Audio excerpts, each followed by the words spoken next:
Fortunately or otherwise, this resembles something from TV, the award-winning 2016 comedy Fleabag, written by and starring Phoebe Waller-Bridge. All about the unhappy, sexually adventurous and self-destructive woman in London, young, posh, white.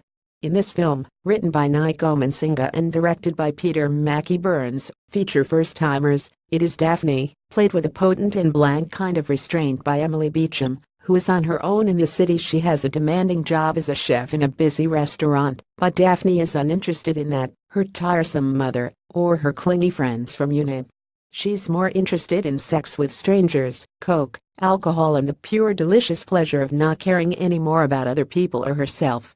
It could be a pleasure that people of her age are largely too timid or unattractive to pursue.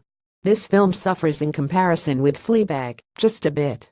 It doesn't have Fleabag's brilliant comic set pieces, and Beecham doesn't have Waller-Bridge's prerogative of doing witty monologues direct to camera.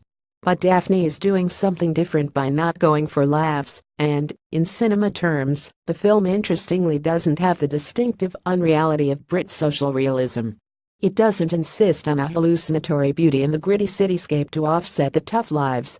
The nearest we come to that is an eerie overhead shot, as if from a high window, or a surveillance camera angled down, showing Daphne drunkenly teetering across the pavement in the middle of the day. Unlike most social realism, it is about an articulate adult from a comfortable background. She reads Slavoj Žižek in her downtime, and tokerlingly corrects other people's mispronunciation. Yet this is not necessarily absurd or delusional. For all her vulnerability and high-wire emotional recklessness, she is not a victim.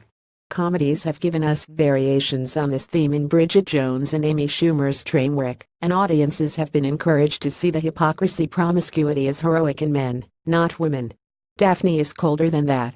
She is a bit detached, but her life is turned around when she witnesses a stabbing in a convenience store, and, in desperately trying to help the victim and not get blood everywhere, she irritably calls him a twat. In fact, if there is to be a stabbing in the film, it is sort of surprising that Daphne isn't doing the stabbing. She has that Patrick Bateman quality. But as a person officially traumatized by witnessing a crime, she is extensively pre-traumatized by everything else in her life. Daphne is offered counseling by the Met's Victim Support Unit, and an encounter with a therapist confronts Daphne with her life non-choices. The other fictional character Daphne resembles is Dorian Gray, condemned to endless pleasure. She keeps forgetting she is 31, and an odd pickup tells her she could be 10 years younger. A quirk of physiology and fate means that she is still able to make predatory men her prey. But sexual politics are ever-present. Tellingly, a chaotic drunken encounter with a guy involves her refusing to get his name right, insisting on going back to his place, not hers, to facilitate post-sex escape, and not doing a selfie with him for his mates. She will not allow him to win the encounter, to his outraged astonishment. Withering, Geraldine James is Daphne's mother.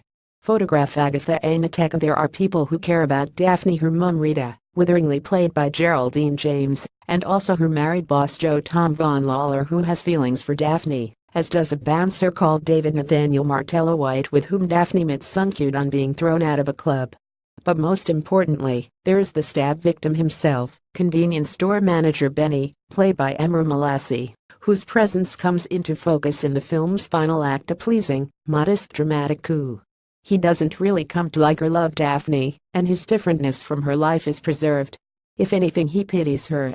It is Daphne's relationship with him, and also with the professionally detached therapist Adam Stewart Macquarie, that provides the corrective to the sentimentality risked in narrative closure. Beecham is excellent as Daphne, portraying a character who has grown up with a certain level of entitlement, but is now beginning to see how she is going nowhere, and looking down through the gaps in the rope bridge to glimpse the emptiness below.